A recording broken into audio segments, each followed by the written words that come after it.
Hello বন্ধুরা, নতুন করে একটা ভিডিও নিয়ে চলে এলাম তোমাদের জন্য। আজকের ভিডিওটা হতে চলেছে ইস্টবেঙ্গল এবং চেন্নাই এফসি ম্যাচ।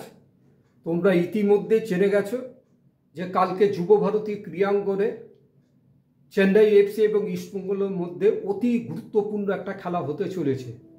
গুরুত্বপূর্ণ খেলাটা যতটা না চেন্নাই এফসির কাছে, আমাদের ভারতীয় ফুটবলের, আমাদের বাংলার ফুটবলের স্বার্থে ইস্টবেঙ্গলের কাছে অনেক বেশি গুরুত্বপূর্ণ।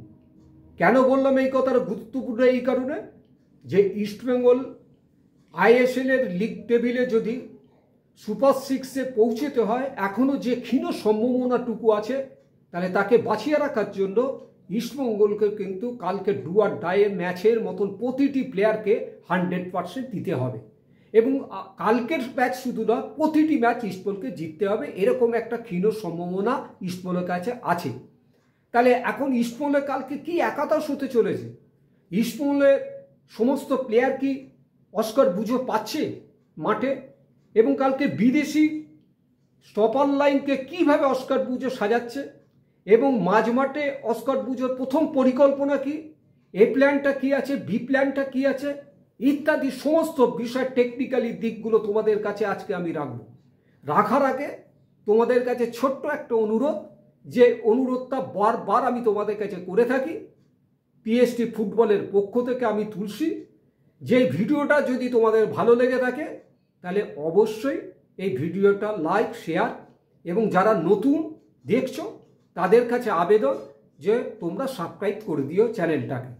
তাহলে চলো আর দেরি না করে আমি শুরু করে দিচ্ছি আজকের বিষয়বস্তুর উপর। এখন ইস্টবেঙ্গল যে অবস্থায় দাঁড়িয়ে আছে তোমরা জানো, বিদেশি ফুটবল এই সিজনে কোনো বিদেশি ফুটবলকে কখনোই 4টেকে কন্টিনিউ কোনো ম্যাচে খেলাতে পারেনি অস্কার বুঝো।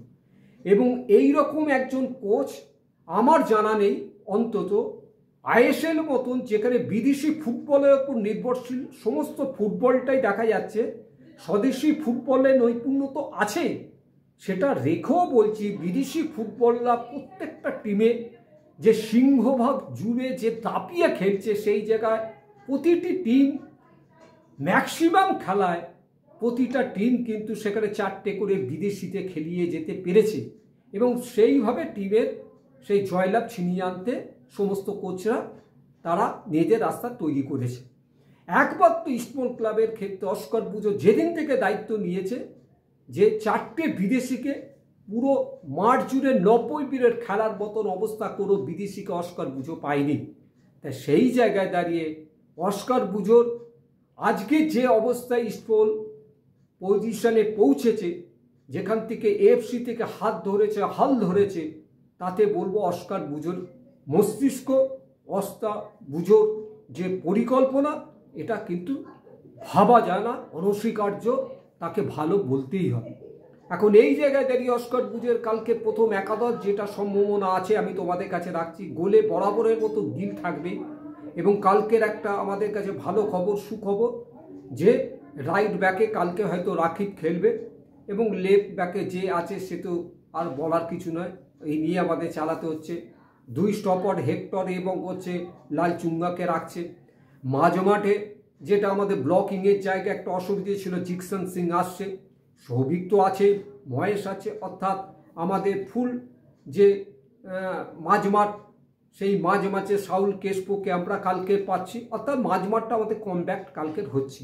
এবং ফরওয়ার্ড লাইনেও আমাদের যা টিম ছিল আগের দিন যা ভেবে খেলেছে অস্কার বুঝো, সেই জায়গায় হয়তো ডেভিডকে হয়তো বসতে হতে পারে, সেইভাবেই টিমটা অস্কার বুঝো রাখবে প্রথম একাদশ।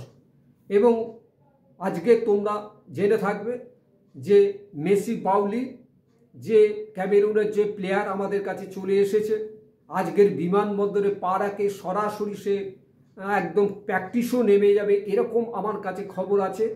সেই মেসিকে দেখে নেওয়ার একটা সুবর্ণ সুযোগ আছে এই ম্যাচে, এটাও তোমাদের বলে নিই। এবং আমি খুব একটা অবাক হব না যে অস্কার বুঝো কালকে রিজার্ভ বেঞ্চে আমরা মেসিকে দেখতেই পারি, এবং সেই মেসিকে হয়তো অল্প সময়ের জন্য গেম টাইম দিলেও দিতে পারে, কারণ পরবর্তী ম্যাচগুলোকে দেখে নেওয়ার হাতে আর বেশি সময় নেই, তাই কালকের মেসিকেও আমরা দেখতে পারি। এখন এই জায়গায় দাঁড়িয়ে কালকে ইস্টবেঙ্গলের খেলায় তোমরা যদি আমায় জিজ্ঞেস করো তাহলে কিন্তু আমি বলবো কালকে ইস্টবেঙ্গল খেলায় কিন্তু জেতার সম্ভাবনা প্রবল থেকে প্রবলতম।